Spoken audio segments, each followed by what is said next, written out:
Good afternoon, ladies and gentlemen. My name is Juliette Caulkins, as you heard, and I'm Director of UTZ, Emerging Sustainable Markets, based in Amsterdam. And I'm responsible for our Americas, Australia, and Asia business. It's a pleasure to be here in Seoul, and I'm very appreciative of the World Coffee Leader Forum for ensuring that we're talking about one of the great challenges of the 21st century, and that's sustainability. So today I'm going to take you off into the distance on that sustainability journey through those boxes that you see on the screen. And the challenge is to increase the quality and quantity of agricultural output, and that challenge has never before been higher. While the need for food is growing, the ability to increase productivity while contributing to global ecological and social security is challenged as never before. So let's first take a look at this word sustainability. It means a lot of things to a lot of different people, and it covers a vast array of industries and activities. Now, one commonality to be clear on is that sustainability is not the same as charity. It is not an individual CSR project in the marketing department of a company to give them some goodness. It's not about philanthropy. It's not about going green. It's about us looking in an own positive way at each action. It's about managing risk. It's about generating value and ensuring the long-term viability of a business. Now, be they businesses in developed or in developing regions. Perhaps succinctly put, think of it as emergency relief versus long-term development, the ability to sustain over time. Now, one of the greatest challenges of the 21st century is clear. How do we feed a growing population without going beyond our ecological limits, and at the same time ensuring that farming communities thrive? You will hear of this referred to as the balance of people, profit, and planet. Now, the profit being a thriving business, both in market and in origin, the economic pillar. So what's our future landscape looking like? In the lifetime of most of us in this room, we've increased from 2.5 billion to 7 billion people. By 2050, the estimates are 9 billion people, some of them 11. So we're depleting our resources. The GDP of the natural world is 3.5 times that of our measured world. And yet we congratulate ourselves when we take from the one world and just put it into and drop it into our measured world. We deplete one while never refilling the other. So we're creating significant imbalances, and we're passing the limits of the ability of the natural world to reinvent itself. So at the current growth consumption rates, we would need 3 Earths to sustain us. In order for us to have food security on this planet, farmers will have to increase food productivity by at least 70% to feed the 9 to 11 billion people we reach in 2050.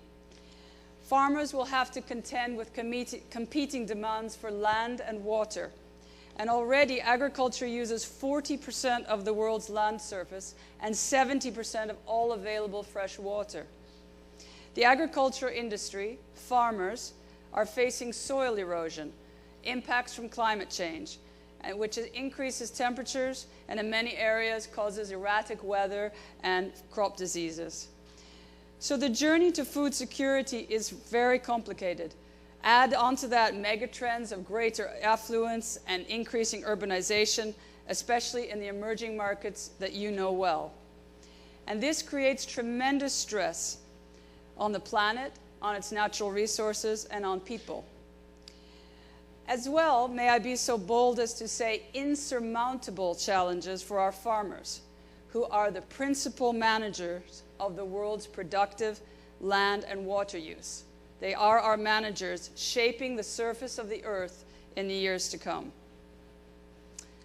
So you say, enough doom and gloom and time to run out and get that extra cup of coffee. But not yet. Not going to let you go yet. We're almost finished for today. But I want you to consider and I want you to reflect next time you're having that cup of coffee. Yearly, there are 140 million bags of coffee produced. 90% of those farmers, our managers of the future, are living in developing countries. There are 500 million farmers in the world feeding the 6 billion people. 25 million of those are coffee farmers. So our managers of the future, our farmers, are vulnerable, and we need to make them viable. How do we make sure that they're consistent suppliers to our big companies? How do we strengthen them into businesses and build knowledge capacity, understanding markets, negotiation skills? How do they achieve increasing production? How do we enable farmers to manage their farms as businesses and to begin a conversation with buyers to invest? Well, one of the tools has been sustainability programs leading to certification. And currently 15% of the total world coffee production has been grown and sourced with good agricultural practices in a sustainable way through one of the international sustainability programs or certification labels. So 15% of 140 million, you can do the math. It means there's a long way to go and the clock is ticking. So let's move 180 degrees now down the supply chain from sustainable agricultural development to the market and to the consumer.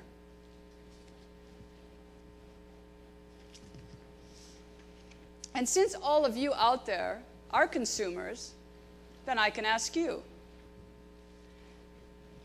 So think of the stretching exercise, waking yourselves up, going to ask you the question.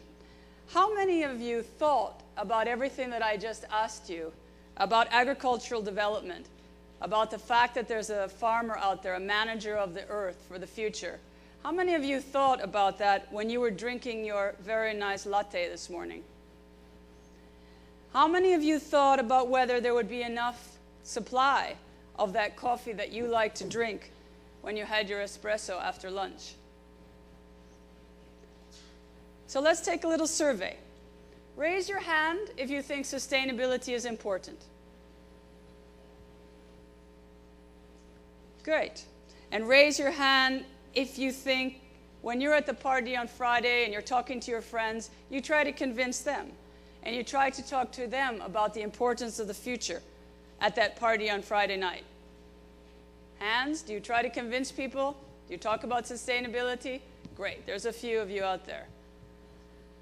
And then the last question, now honestly, dig inside and ask yourself, on Saturday morning, when you have to rush out and you need to do the shopping, that long list of shopping for the week, and you're running around the store trying to get things done, do you think about looking for a sustainably produced product on the shelf?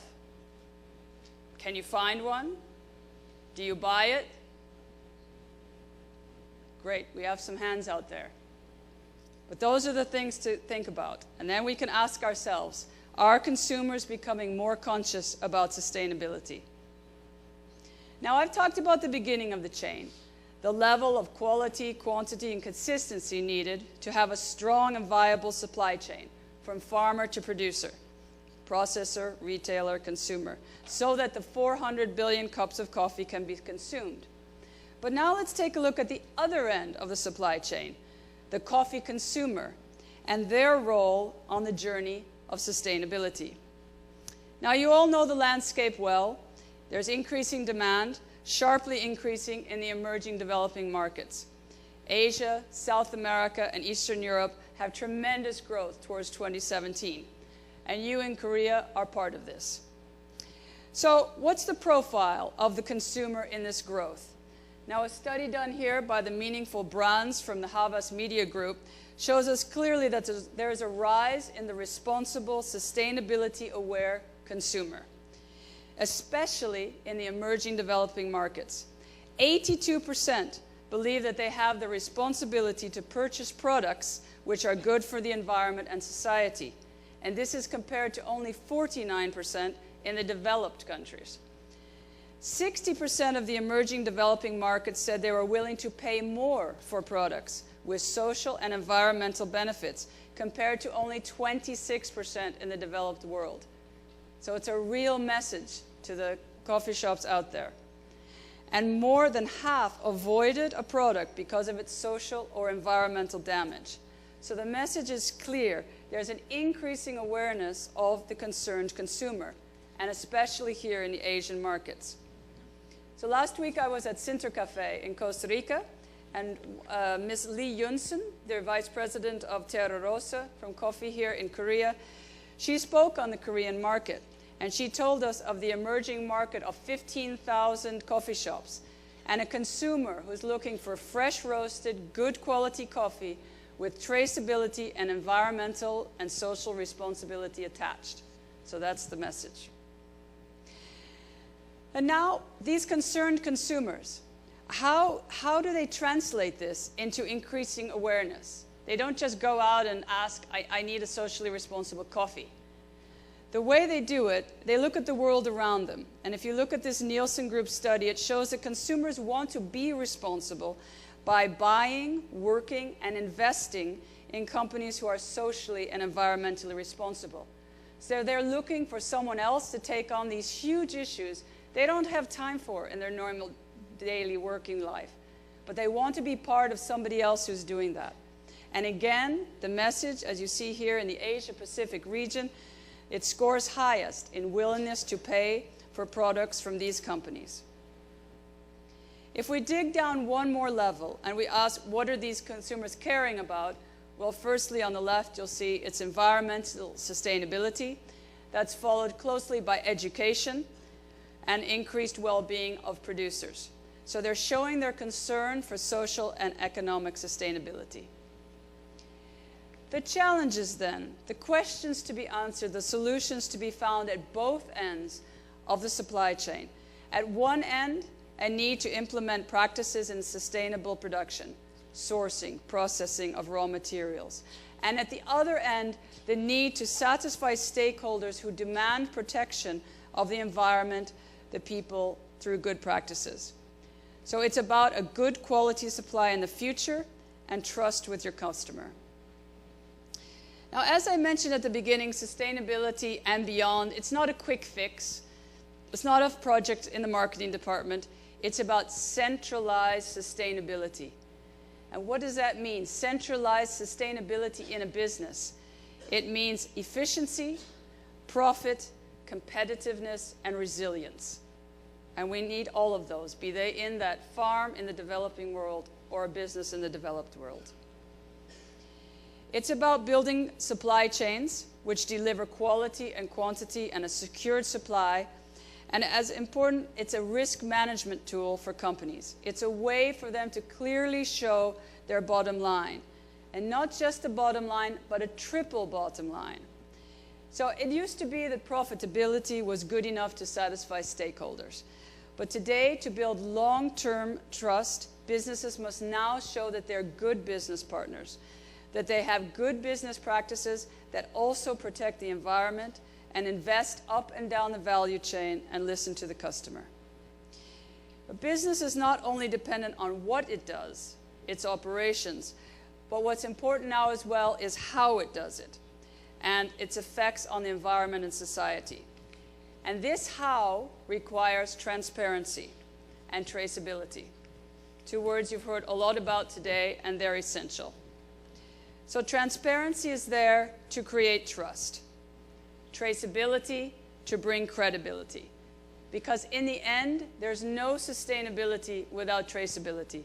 Because if you don't know what's going on in the supply chain, no matter where you are in it, you cannot improve it. Now, the next two slides I have show how traceability facilitates transparency and strengthens credibility and trust. In this first one, you see how we set up codes for the supply chain. A code of conduct is for farmers in the field. It's based on an internationally recognized set of good agricultural practices for a product, be it coffee or cocoa or tea or cotton. And we work together with capacity builders in origin to support farmers in training. These can be single estates or smallholders grouped into cooperatives, large estates. And when they reach the necessary level, that they're audited by third-party independent auditors, they receive a certificate that they meet a sustainability program standard, such as UTZ, in producing and processing practices. Then, this is the code of conduct for the farmer. Then all along the chain, the rest receives a chain of custody audit, and this is to ensure security. So in this slide, you see it shows you how the traceability system allows tracking back to the product in origin. And this way we create credibility and trust with the end chain actor or consumer. So in the case of a coffee bag, for instance, in the Good Inside portal of UTZ, an exporter buys this sustainably produced and processed coffee and perhaps warehouses it, sells it onto a roaster who finally sells it to a retailer or consumer. And all along the chain, each supply chain actor has a chain of custody audit in order to ensure product reliability. When it enters the chain from the first buyer of the coffee or the farmer, a unique number is created in our system, and it travels with it along, and at each stage it's checked off to the final destination. So a traceability system allows businesses transparency into their supply chain, enabling them to have a clearer picture of where the risk is high, and it gives the consumers trust in the transparency of where their product's coming from. So it allows businesses to disclose more and more about their standards and product origins. And perhaps most importantly, it's the ability for a brand to share their story with the customer. So in order to meet the needs that we've spoken of at the beginning of sustainable production in origin and establish these long-term viable businesses in both origin and market, and increasing consumer awareness of product choices, the implications on environment and people, we need a tool. And we need a tool with a balanced approach. So a good agricultural practice code can focus on better farming methods, better working conditions, better care for nature, better care for the next generation, and better agricultural practices. So that is what's required in a code on the left-hand side. What we're looking for is what it contributes to, which are better crops, which receive a better price in the market.